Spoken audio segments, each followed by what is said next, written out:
আমি আশা। আমার বয়স 17 বছর। বলে রাখা ভালো, আমাদের বাড়ির আশেপাশে অনেক জঙ্গল ছিল আর ছিল অনেক বড় বড় বাঁশঝাড়। তো রাত্রিবেলা বাথরুমে যেতে হলে আমি মায়ের সাথেই যেতাম, আর মা বলেছে একা একা যেতে না।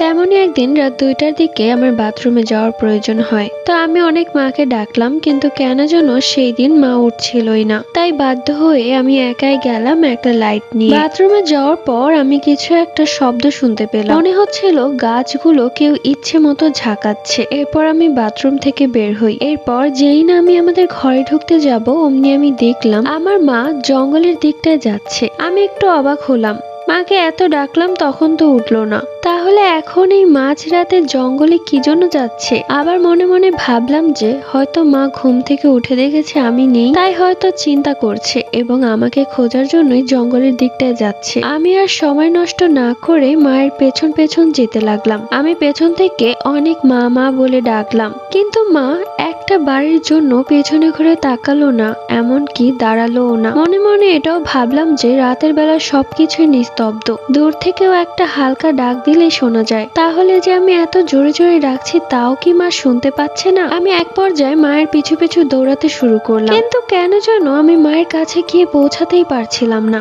মনে হচ্ছিল মা আমার থেকেও 10 গুণ দূরে দৌড়ে হাঁটছে। এক পর্যায়ে দৌড়াতে দৌড়াতে আমি হাঁপিয়ে উঠি। একবার ভাবলাম যে ফিরে যাই ঘরে, এরপর বাবাকে জানাবো। বাবা আর আমি মিলে মাকে ঘরে নিয়ে আসবো। তো যেই কথা সেই কাজ, আমি পেছন ঘুরে দৌড়াতে লাগলাম, মানে ঘরের দিকটায়। ঠিক তখন আমি দেখতে পেলাম মা আমার পেছনে নয় সামনের দিকটায় হাঁটছে। আজব তো, এত তাড়াতাড়ি একটা মানুষ আমার পেছনে কি করে এলো? এবার তো আমার ভয় লাগতে শুরু করলো।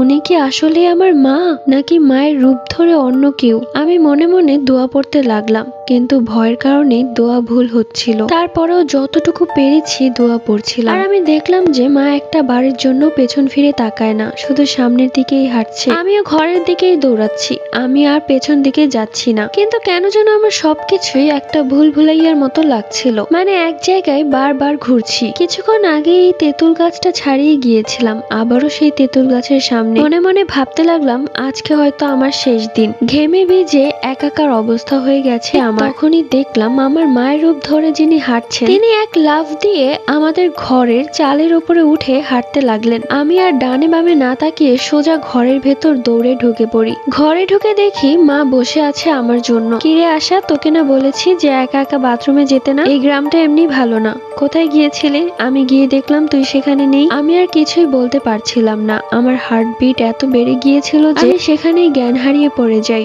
এর মধ্যে কমেন্ট করেছে সানায়া, নুসরাত, জিম, রিশা।